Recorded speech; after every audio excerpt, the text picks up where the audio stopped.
皆様こんにちは。利根川文化センターナビゲーターのブロッコリーマンと申します。当センターではここ利根川の川岸から文化文明人類の営みをお届けしてまいります。第11回今回のコンテンツレビューは名取さなきらめく絆創膏をご紹介いたします。後半の方ではこの夏僕が体験したこと、大したことじゃないですけどの話をする予定です。それではようこそ利根川文化センターへ。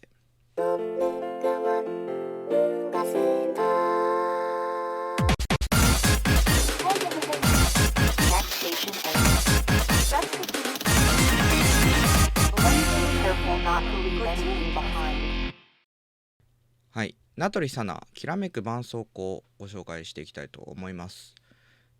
まず曲がですね、おいしくるメロンパンの中島っていう方が作られていまして、結構ロックな感じのサウンドなんですよね。なんかギターリフから入って、でそこにこういろんな音がこう乗っかってくるんですけど、でそれがこう焦燥感とか孤独感とか、なんかこう不安定感っていうかね、こうちょっとこうなんていうんですかね、昔の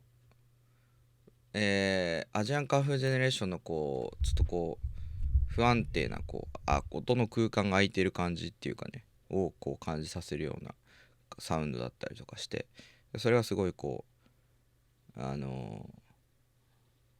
ていうんですかね、今時っぽくもありつつ、でもこうなんていうんですかね、 VTuber の曲っぽくないですよね。ある意味おしゃれだしかっこいいし、なんかこうでもその名取さなさんのボーカルもすごくこうこなれてるって言ったらあれですけど、すごい繊細なニュアンスもありつつ、同時にこう力強さもあるっていうのをすごい高いレベルでやっててすげえなと思ったんですけど、そういうなんか二面性っていうかね、その名取さなとしての部分と、ある種名取さなの活動を通したその、活動する側のと言ったらいいんですかねの弱みというか脆さというか、そういう不安定さみたいなものをこう曲っていう形、サウンド作りの中でもすごくこう丁寧に表現されていて、完成度が非常に高い曲なんですよね。でそれはなんかこう細かいところをこう考察していったりとか、ファンの方がすごいそこを深めていっていらっしゃるんですけど、そうしたくなる理由はすごいよくわかるというか、ある種その不安定さもまたある種の魅力であるし、同時にこう強い、ある種こうこの曲の最後のところで都合のいい夢で笑っていてねってこう投げかけるような名取さなっていうのもあるし、その二面性っていうのがすごくこう魅力的で、そこにこうどんどん引き込まれていってしまうみたいな構図が、この曲においてはあるかなっていうところなのかなと。MV もね、僕名取さなのファンっていうわけじゃないんで、すごくこういろいろ追ってるわけではないんですけど、分かりやすく今回の MV の場合はサイド A っていうところでこう名取さながこうでキャラクターとしてのね、名取さなナース姿とかの名取さなが出てきて、でなんかね、そこもねいる感じがしてすごいいいんですよ。名取さなっていうそのキャラクターとこう現実世界のこうちょっとリアルな描写っていうのがこう相まって、そのいる感じでも同時にそのいる感じとともにいない感じもするわけですよ。だって名取さなってもろキャラクターのこうビジュアルでいるんでいないわけですよ。言えないというかね、現実世界にこうアニメキャラっていないよねみたいな感じで言えないわけですけど、でも同時にこうその他のディテールはすごいいる感を引き立ててきて、でそこにすごい不安定さというか、なんかこう虚構でもあり現実でもあるようなこう中間領域みたいなものをすごいこううまく描き出してるなっていうのはすごい感じましたね。そういう意味で言うと、その歌詞もそのすごく良くて、こう現実と虚構っていうものがこうある種の裏表みたいな形で分かりやすく、こっから先は虚構、こっから先は現実っていう風に存在しているわけではなくて、それは裏表じゃない。ある意味ではここはこの人のすごい優れた比喩というか、中島の歌詞かな、歌詞が中島の歌詞だったと思うんですけど、すごいこうそうですね、裏表じゃない、虚構と現実っていうものは裏表じゃなくて傷口と絆創膏なんだっていう比喩にすごいこう強い説得力あると僕は思いましたね。それはどういうことかっていうと、絆創膏って傷口を本来隠すものなわけですよ。だけどそれがあることによって逆説的にと言ったらいいんですかね、逆に絆創膏が貼ってある場所を見た時に人はどういうリアクションをするかっていうと、それどうしたの、怪我したのって思うわけですよ。つまり絆創膏があることによって何らかの傷、そういうものを示唆してしまう。それは必ずしも裏表じゃなくて、絆創膏がある、何でもないところにもでも絆創膏を貼ると、あれどうしたの、怪我したのって言われるわけですよ。実際に怪我してなくても。で貼ってる方もなんとなくその絆創膏っていうそのものの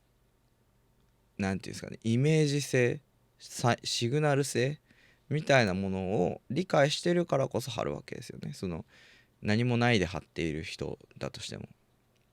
おしゃれだとかなんか可愛いと思って貼るって多分あると思うんですけど、そういうのってあるわけですよ。それは傷口は仮になかったとしても絆創膏が発生することによって傷口も逆説的に発生するみたいな関係性になっている。で当然傷口があったら絆創膏も必要なわけですよ。それは裏と表じゃなくて傷口と絆創膏っていうその一体の関係、それは単純には言えないっ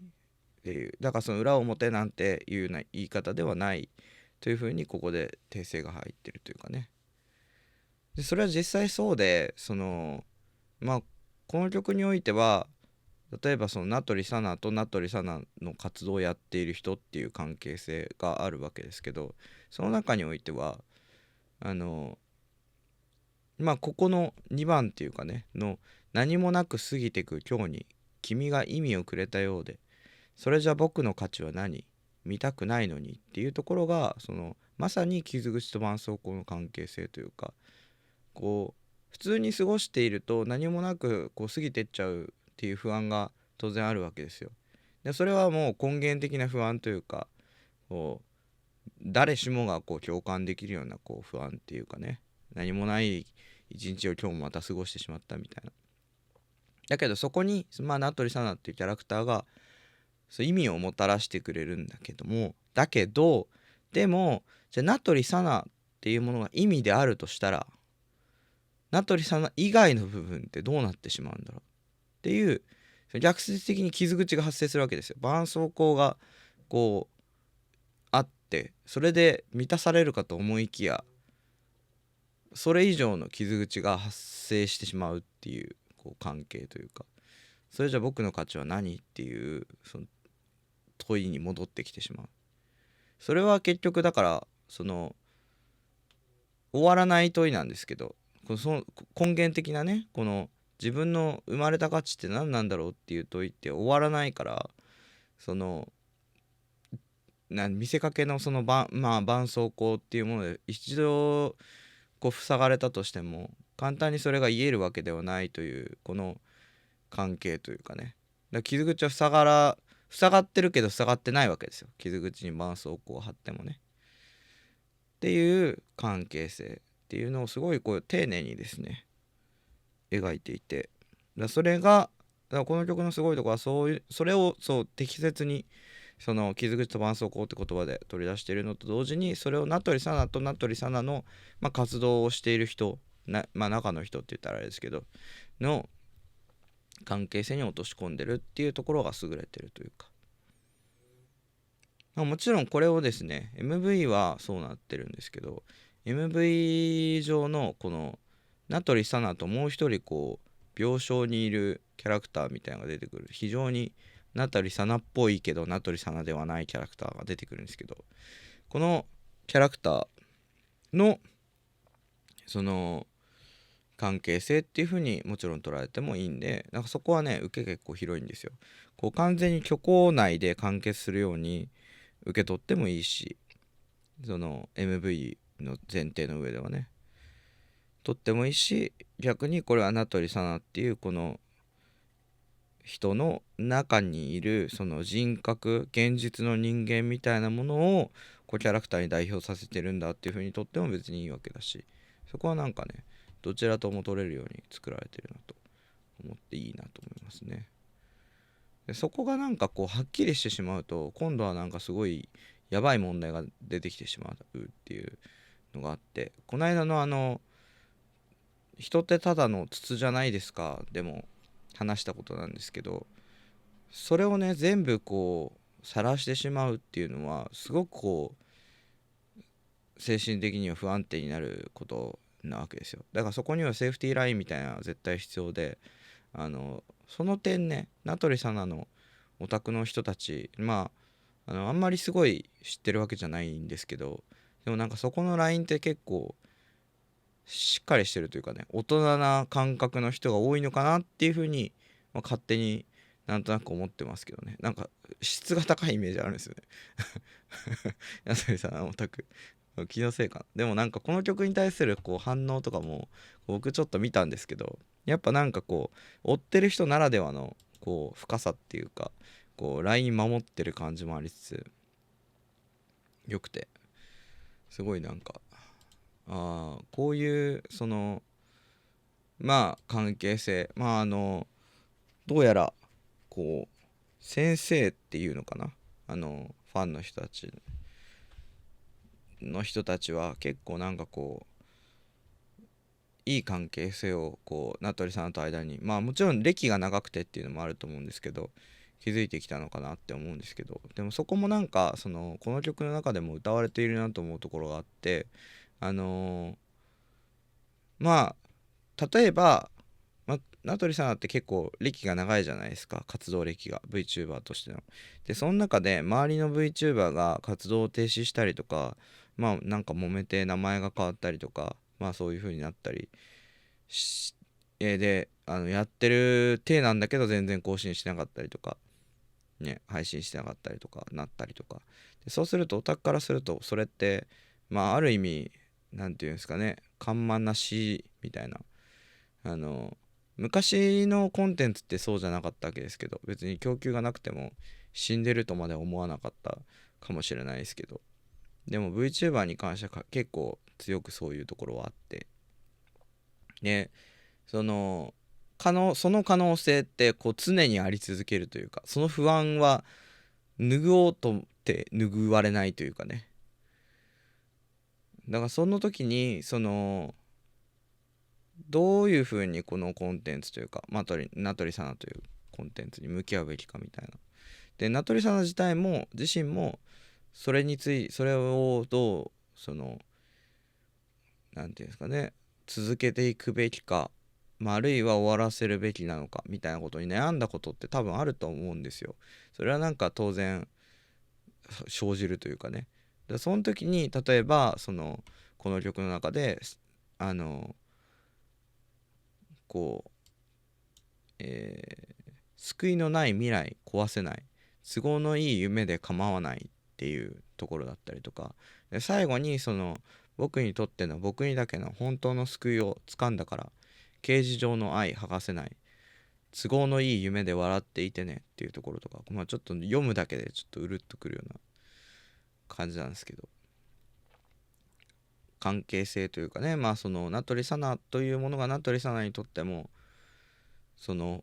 本当の救いだと言えるものであるとするならばっていうところで言うと、すごくそこはすごいなんていうんですかね、いいっすよね。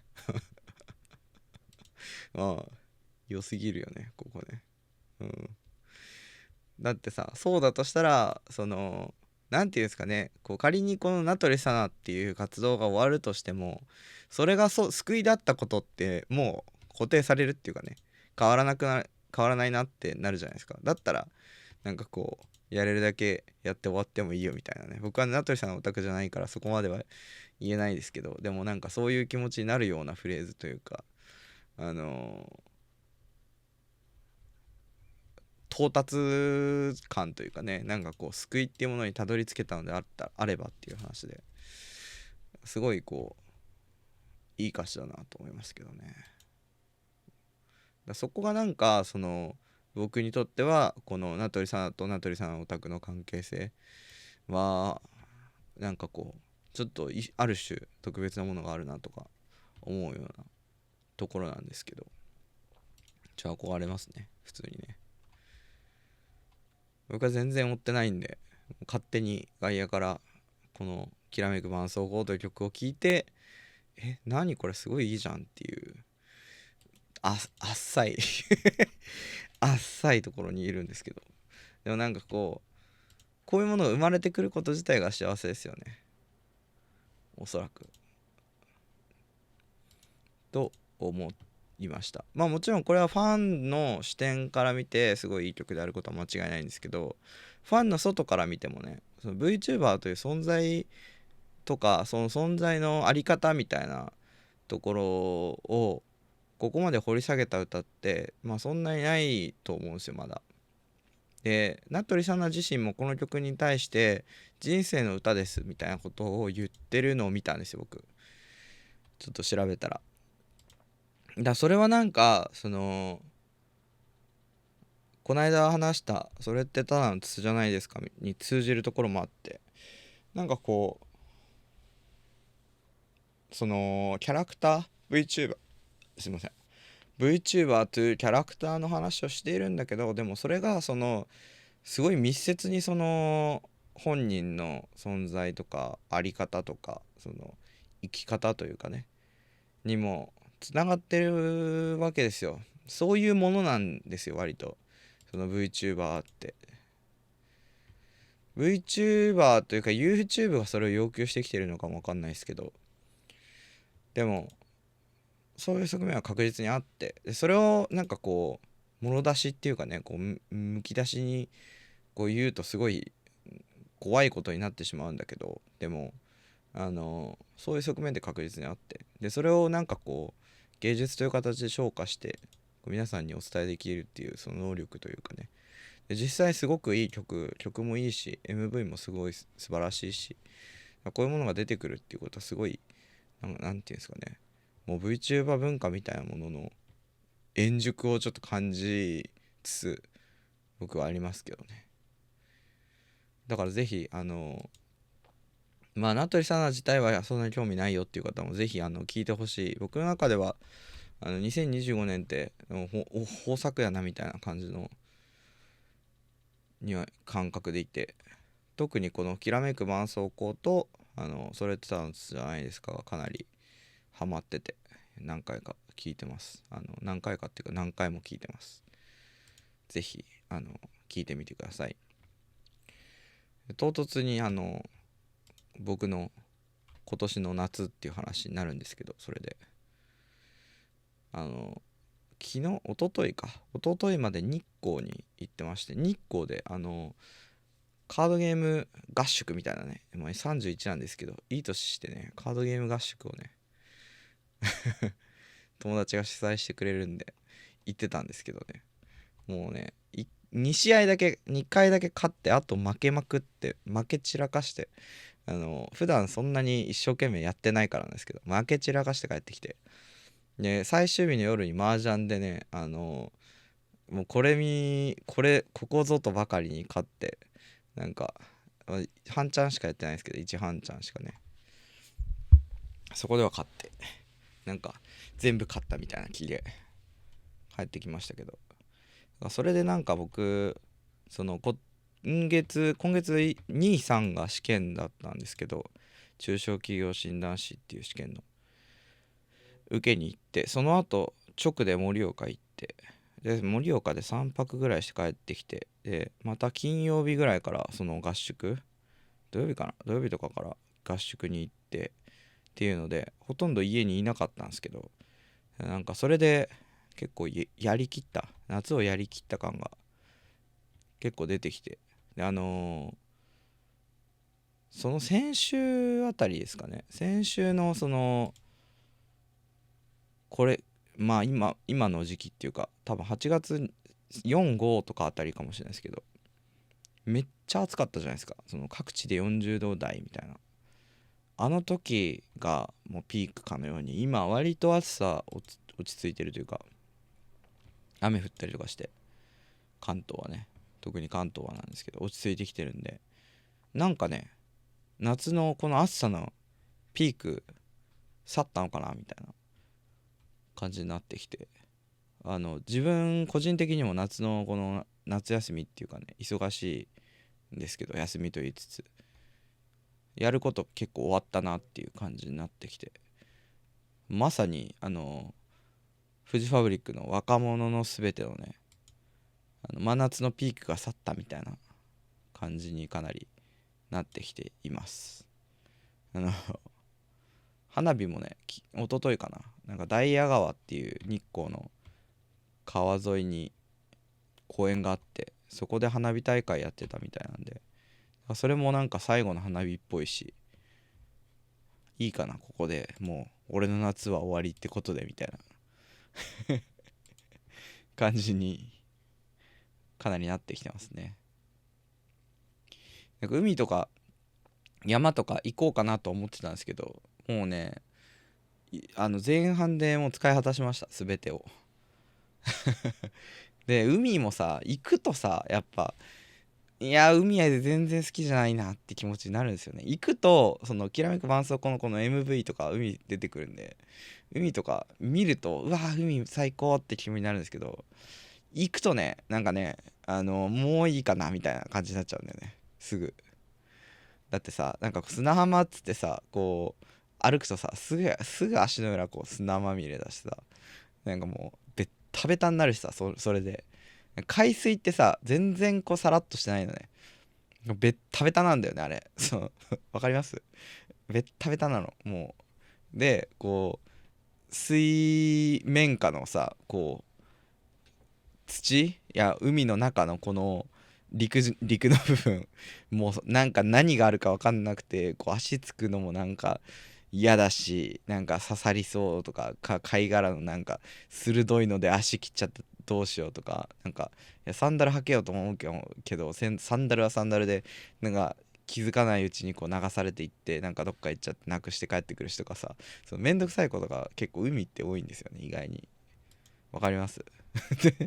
だからお前は陰キャなんだよって言われたらそれまでなんですけどこの話は終わりにしようかみたいな感じになるんですけど、でも海ってそうじゃないですか。だからなんか山はね行こうと思ってたんですけど、ちょっとそれもなんかちょっと使い果たしちゃったなって感じで行かないことになってて、俺の頭の中ではもう。